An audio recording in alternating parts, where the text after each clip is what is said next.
that this is probably as good as it's gonna get.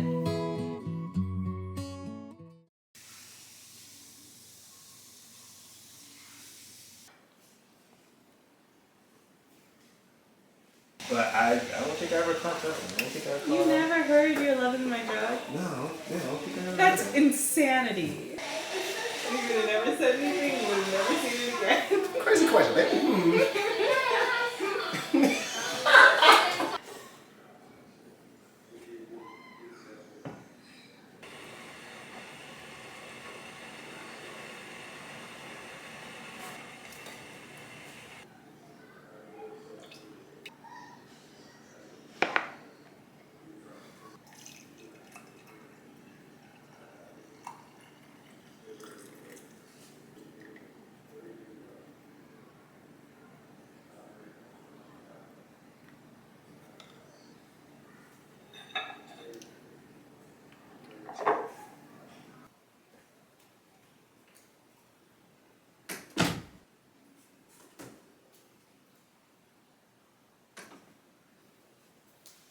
Good morning, friends. It has been a pretty quiet, slow morning over here. I think that today I'm going to go to the library and get myself a library card because I read a lot and I really wanted to build up my own personal library, and I feel like for where we live right now, I've reached that goal. Of course, I would love like one day a room with floor to ceiling shelves and to fill that type of library up, but we're renting right now, so that's not really where we are in life right now. My kids need one too, because I've also worked on building up their library, our home library, and now they're running out of space as well. So I think we're officially at the point where we can just like pick up books and return them. On that note, I think my husband's getting me a Kindle, either just a regular Kindle e-reader or maybe a Kindle White. I don't know. It's up to Mr. Davis, but I'm happy with whatever he gets me, but I'm even more happy about the opportunity to have access to almost every book in the world at the palm of my fingertips whenever I want it. That's what's really exciting. But I wanted to talk to you guys a little bit while I did my makeup because I am just realizing things about myself. I've just been thinking about my life and about my choices, and recently I've almost sabotaged myself out of my mental stability. I had an opportunity come along, and it was a pretty cool opportunity. It was for becoming a teacher or a career success coach at a high school, and that's honestly a dream opportunity for me. But the school's 40 minutes away, and it's a 40-hour like full-time job, 40 hours a week. And I did the whole application, I got references, I did everything because I really did want it.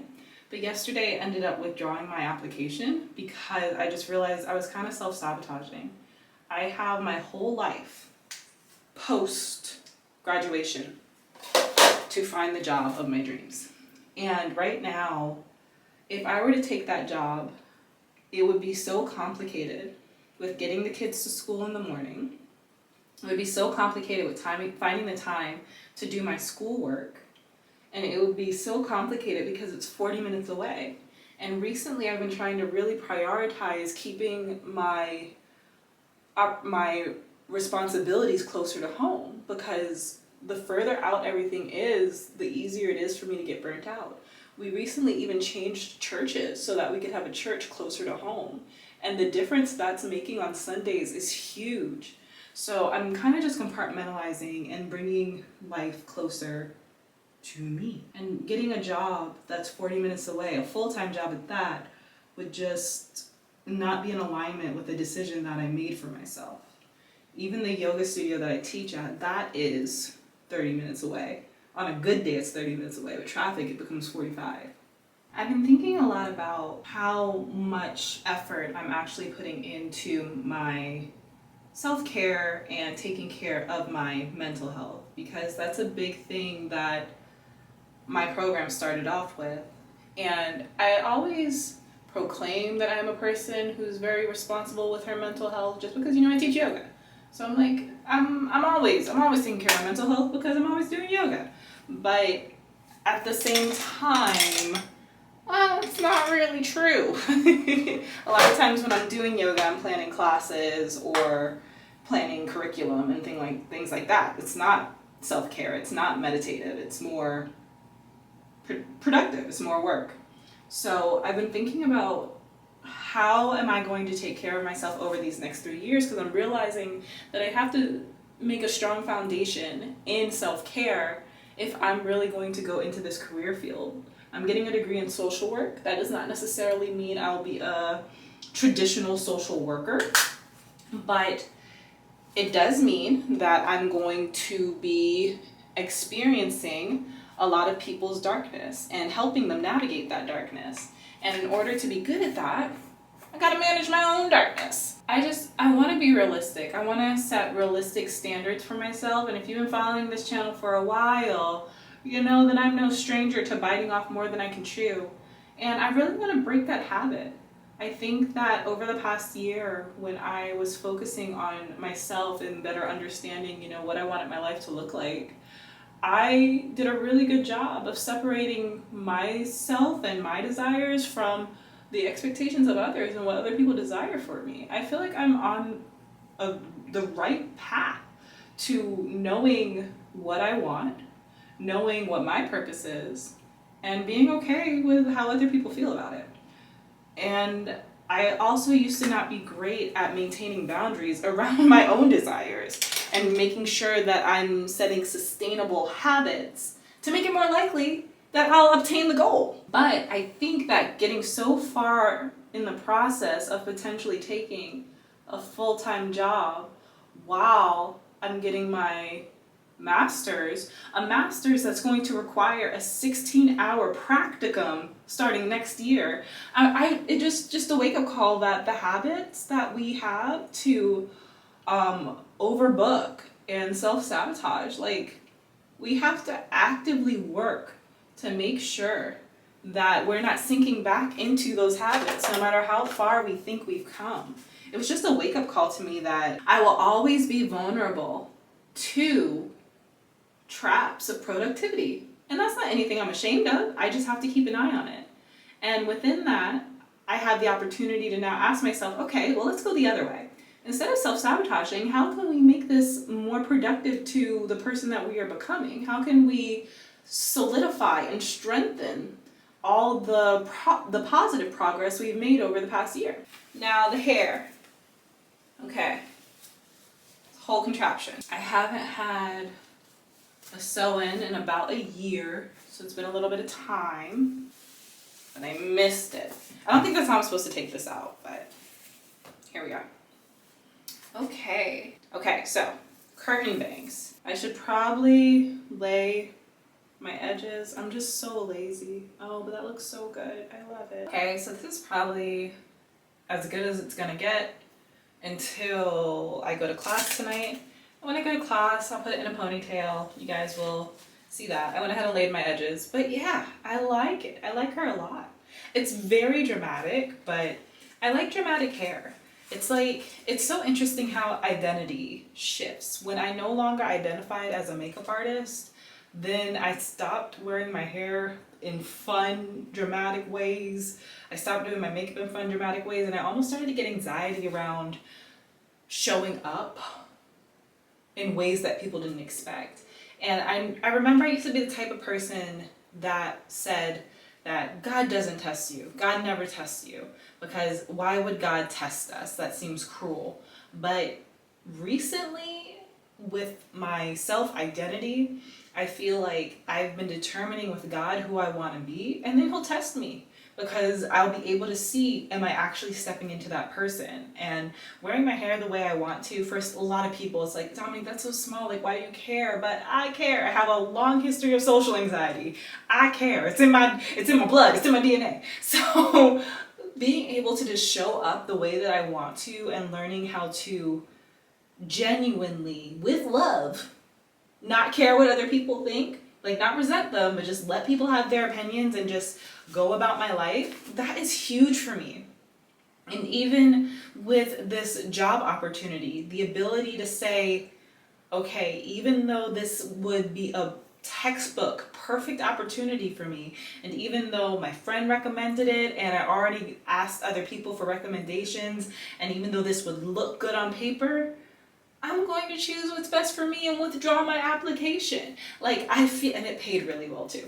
And I feel like it's just all, it's not all a test. It is not all a test. But I feel like when we're in periods of growth and when we are identity shifting, God tests us to see if we are truly ready to be the person we say we want to be.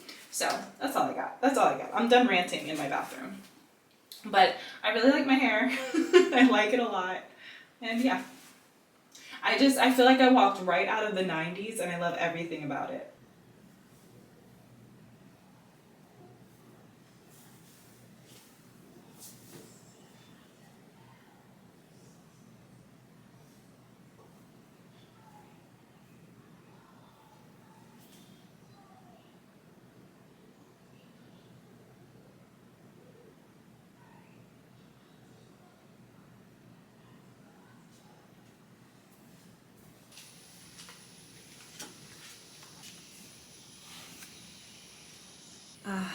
So it was raining all morning and it was really dark, but now it looks like the sun is coming out and I hear all of the woodland creatures, but I will not be out here for long because it just did rain, which means the mosquitoes are out. And I've always been told I have really sweet blood, but yeah, me and mosquitoes, we do not get along. But I wanted to talk to you about what I am reading. So I just finished a book called Something Wilder, and I really liked it. There were a couple parts where I was like, ooh, I don't know if I'm gonna finish this, just because there were a lot of, it's kind of about a scavenger hunt or a search to find treasure, and within the clues there are a lot of like puzzles and things like that and a lot of description, and during those parts I was like, I don't know. But the story and the romance and the writing in general was wonderful, and the smut was really good. Again, black girls love smut. You want to join our group? Come on. Now, the next book I'm reading, I'm in the mood. I'm in the mood to read my favorite author. I have about 6 days left before our next class begins, so I have 6 days off from school. And I think I'm going to try to get through this Lisa Jewell book. Lisa Jewell is my favorite author. It's called The House We Grew Up In. And yeah, I'm really excited. I'm going to start it today. And I usually fly through her books, so hopefully I'll be able to finish it before the next class starts. And then the book that I already forgot the book that we're starting with for Black Girls Love Smut, but I'll put the book we're starting with on the screen somewhere. That's the book that we'll have to have read by the end of this month, and I plan on picking that up when I get the Kindle. So yeah, come read with me. Something else that is a part of my self-care plan, reading. Okay, this is our family calendar. This is for the month of June. It is currently July 2nd. So I'm going to wipe this board down, erase everything, and then fill it out for July. If it were not for this calendar, our lives would fall apart. This is how we keep it all together. This is how we make sure everyone is where they need to be when they need to be there.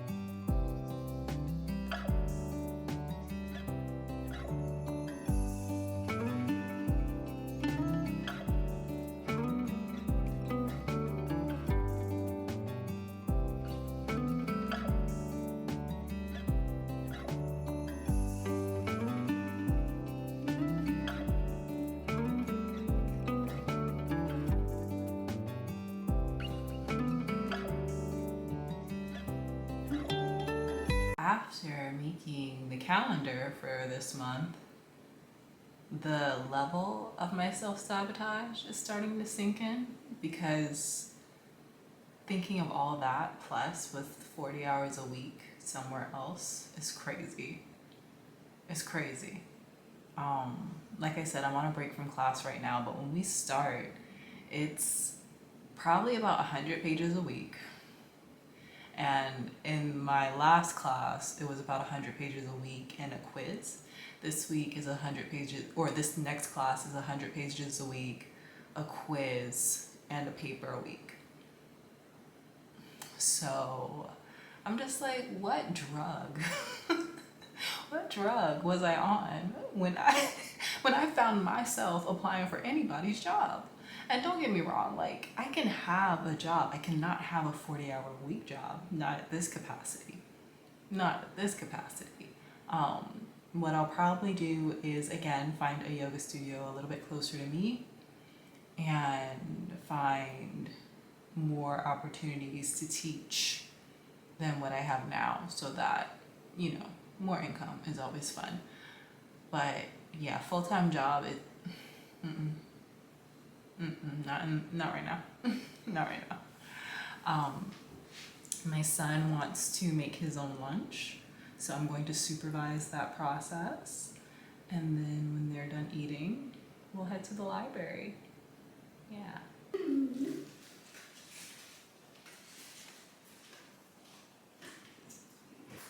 I have a chair and a ball and curtains and a hole.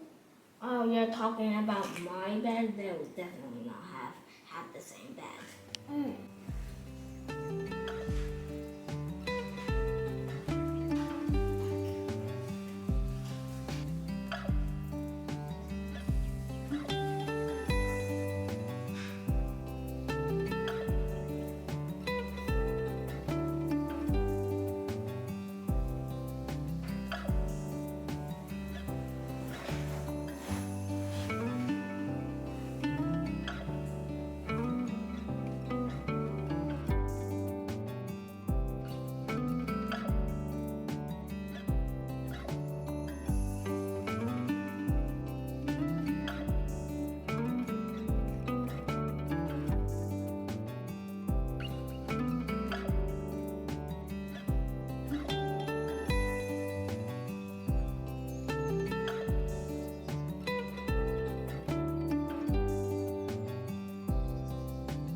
So it looks like we have about 10 people signed up for tonight.